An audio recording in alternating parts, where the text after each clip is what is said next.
దీపే ఇంటి వారసురాలని నాకు తెలుసు అని జోష్నకు దిమ్మ తిరిగి షాక్ ఇచ్చిన పారిజాతం. అసలు దీపే ఇంటి వారసురాలని జోష్నకు ఎలా తెలుసు? పారిజాతంకి ఎలా తెలిసింది? పారిజాతం చెప్పినప్పుడు జోష్న రియాక్షన్ ఏంటి అనేది మనం తెలుసుకోవాలంటే ఈ వీడియోని పూర్తిగా చూడండి. సో కార్తీక దీపం అప్కమింగ్ ఎపిసోడ్స్ ముందుగా చూడాలంటే ఈ వీడియోని లైక్ చేయండి, షేర్ చేయండి, అలాగే సబ్స్క్రైబ్ చేసుకోండి, పక్కన ఉన్న బెల్ సింబల్ని యాక్టివేట్ చేసుకోండి. ఇలా చేస్తే మేము పెట్టే ప్రతి వీడియో మీకు నోటిఫికేషన్ రూపంలో వస్తుంది. ఇంకా వీడియోలోకి వెళ్తే దశరథ్ మరియు సుమిత్ర మధ్యలో చుచ్చులు రేపుతారు జోష్న మరియు పారిజాతం. జోష్న ఏమో సుమిత్రను రెచ్చగొడుతూ ఉంటుంది, పారిజాతం ఏమో దశరథ్ను రెచ్చగొడుతూ ఉంటుంది. సుమిత్రను రెచ్చగొడుతూ ఉంటే జోష్న ఏమో సుమిత్రను రెచ్చగొడుతూ ఉంటుంటే పారిజాతం ఏమో దశరథ్ని రెచ్చగొడుతూ ఉంటుంటే ఎదురు మాటలు పెరిగి నేను ఈ మొహం చూడాలంటే అసహ్యించుకుంటున్నాను, నాకు నీ మొహం చూడాలని లేదు అనేంత పెద్ద గొడవల దాకా వస్తుంది. అలా గొడవ అయ్యి వాళ్ళు సెపరేట్ రూమ్స్లో సెపరేట్ రూమ్స్ పెట్టుకొని ఆ రూమ్స్లోకి వెళ్ళిపోతుండగా జోష్న మరియు పారిజాతం హైఫై ఇచ్చుకుంటారు. అప్పుడు కార్తీక్ ఎంట్రీ ఇస్తాడు. భలే చేశారుగా మీరు అనుకునేటట్టు చేసింది మాత్రం బాగానే చేస్తున్నారు, కానీ తర్వాత జరిగేది ఏంటో మీకు అర్థం కావట్లేదు. మీ చేసేది ఎంతో కాలం వరకు ఆగదు, బయటపడుతుంది అని చెప్పేసి అంటాడు. అదేంటి కార్తీక్, మేము ఏం చేస్తున్నామని పారిజాతం అడిగితే తెలివిగా మాట్లాడకపోరు, నువ్వేం చేస్తున్నావో నాకు తెలుసు, వీళ్ళిద్దరు కలిసి ఏం చేస్తున్నారో నాకు తెలుసు అని చెప్పేసి కార్తీక్ అంటాడు. అప్పుడు కార్తీక్ అంటాడు, పాలు మీద పొంగు లాంటిది మీ కుట్ర, దాని మీద నేనున్నాను కదా నీళ్ళు చల్లడానికి అని చెప్పేసి కార్తీక్ అంటాడు. జోష్న అంటది, నువ్వేం చేయలేవు బావా, అసలు నువ్వేం చేయలేవు, మేము ఏం ఆలోచిస్తున్నాం కూడా నీకు తెలీదు అని చెప్పేసి జోష్న అంటది. ఇంకా పారిజాతం ఇలా మాటలు విని చిరాకు వచ్చి పారిజాతం పైకి వెళ్ళిపోయి కూర్చుంటుంది.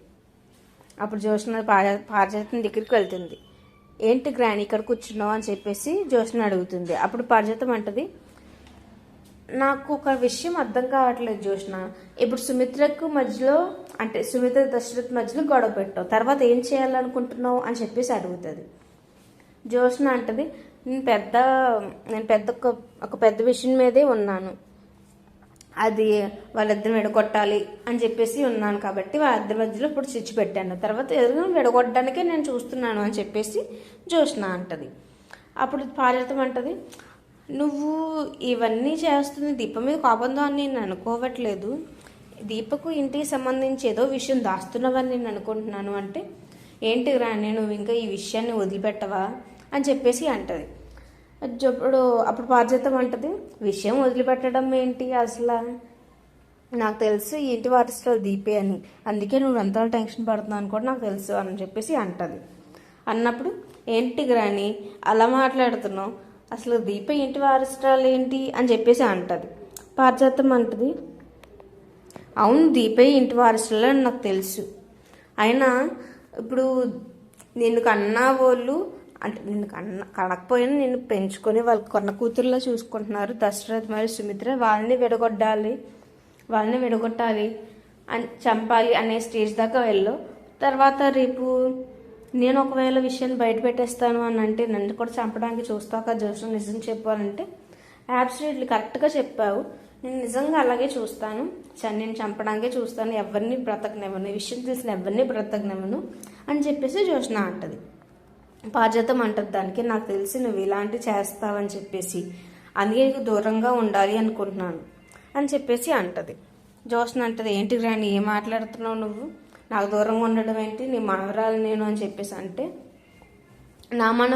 పారిజాతం అంటది, నా మనవరాలు కాబట్టి నాకు నమ్మకం లేదు, ఎందుకంటే దీపే ఇంటి వారసులు అని చెప్పేసి నువ్వు నా ప్రతి విషయం చెప్పి నువ్వు ఈ విషయం చెప్పకపోవడం మాత్రం నేను తీసుకోలేకపోతున్నాను అని చెప్పేసి పారిజాతం అంటది. జోష్న అంటది, ఇది నేను ఎందుకు చెప్పలేదంటే రాని నువ్వు ప్రతిదీ బయట చెప్పేస్తావు, అలా ఎక్కడ ఈ విషయం కూడా చెప్పేస్తావు అని చెప్పేసి భయం వేసి నేను చెప్పలేదు అని చెప్పేసి జోష్న అంటది.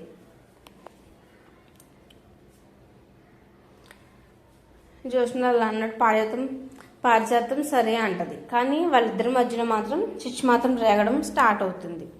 పారిజాతం మరియు జోష్న మధ్యలో చిచ్చు రేగడం మాత్రం స్టార్ట్ అవుతుంది. సో ఫ్రెండ్స్, మీరు కూడా ఇలాగే జరగాలి అని కోరుకుంటున్నారా? అలాగైతే ఈ వీడియోని లైక్ చేయండి, షేర్ చేయండి, సబ్స్క్రైబ్ చేసుకోండి, పక్కన ఉన్న బెల్ సింబల్ను యాక్టివేట్ చేసుకోండి. అలాగే మీ ఒపీనియన్స్ని కామెంట్స్ రూపంలో మాకు తెలియజేయండి. ఈ వీడియోని మాత్రం తప్పకుండా లైక్ చేయండి ఫ్రెండ్స్, సబ్స్క్రైబ్ చేయండి.